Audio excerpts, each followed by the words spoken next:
Welcome from Research and Tech Talk. Today I'm going to show on 3D compressed sensing reconstruction of MRI, a cutting-edge research nowadays in medical image processing.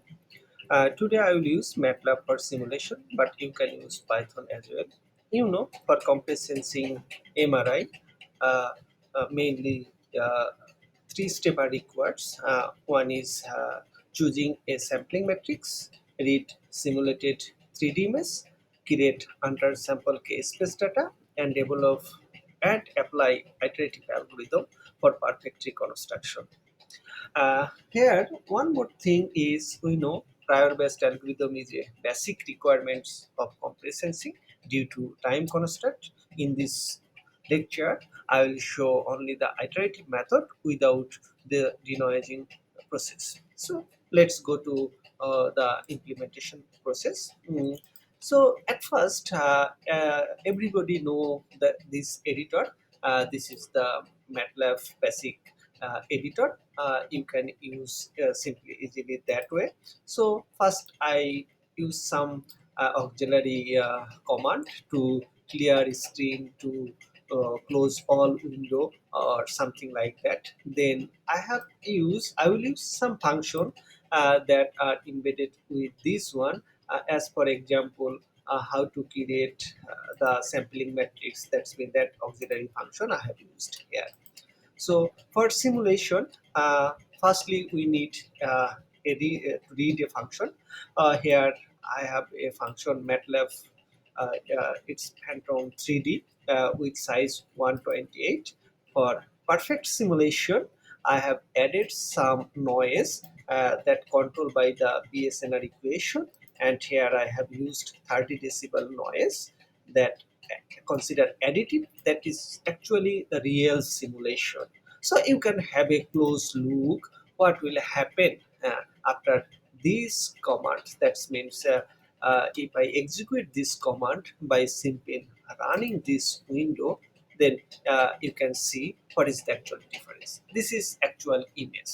So it is 3D image, and since the image has three plan, this one is the XY plan, this one is XZ plan, and this one is YZ plan. So these three plan I will show you. This is very good image, and the compressed sensing, one of the properties is must be sparse. So you can have a look. This one is easily sparse.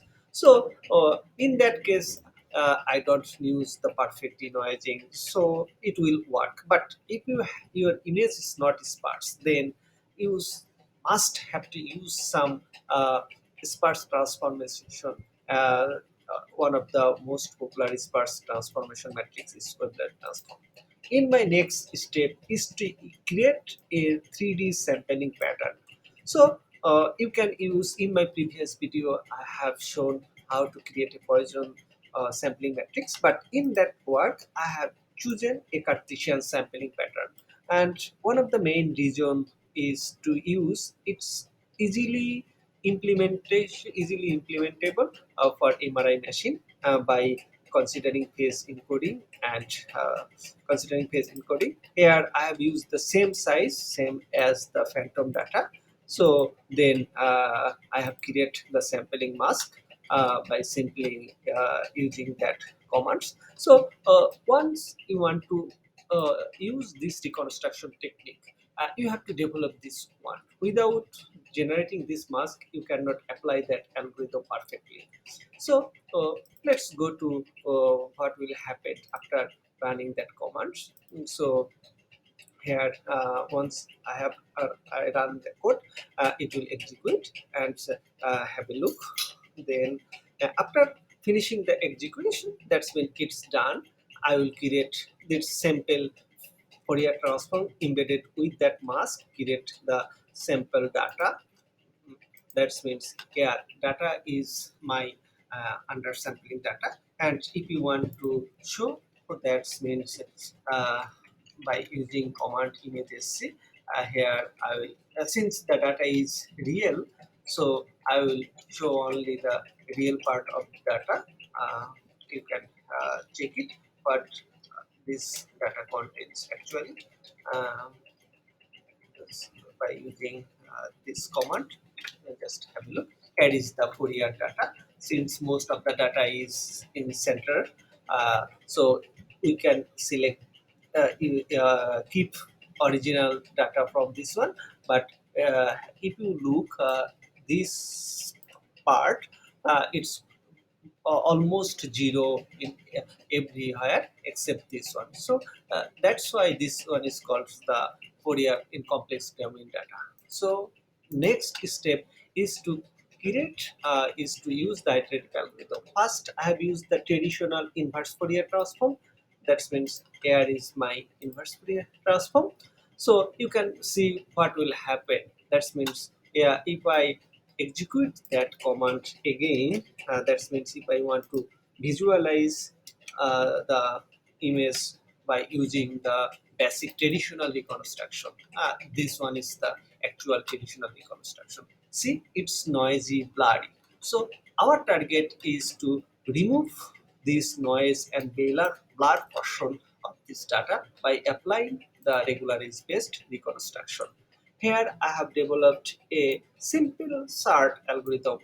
It's also popular ART method or simple land Rover iteration, whatever it is. So if I execute this command, then it will take few more times. That means since it takes 90 iteration, yeah, it just a iteration method. I don't use any other condition. So it uses this one, then find the data difference, then updated this difference with the original one, and continue this loop till the iteration is finished. So once here one more things, I have removed all non-zero item, and below zero I have converted it to zero, since in my data all data is from 0 to 1, and you see here is the difference. So this one is the basic traditional iterative method, and this one is the original methods. So we will show we'll compare with the original data as well. So one more comparison is using PSNR. You can check, just run it. Here is the difference. So this one is 48.06 decibel, and this one is 60 decibel. So it's huge difference. So actually this is the difference between traditional method and compressed sensing methods. So one more thing is, when you apply the compressed sensing, you must apply the regularization method in here. So without regularization method, this method is incomplete. So it's, you must make sure it. Without knowing this, you cannot use in any paper or any others project. So and moreover, one thing is how you will develop this, how you will generate these sampling patterns. So you need to follow the mathematical term, and you need to understand what is the basic physics behind this.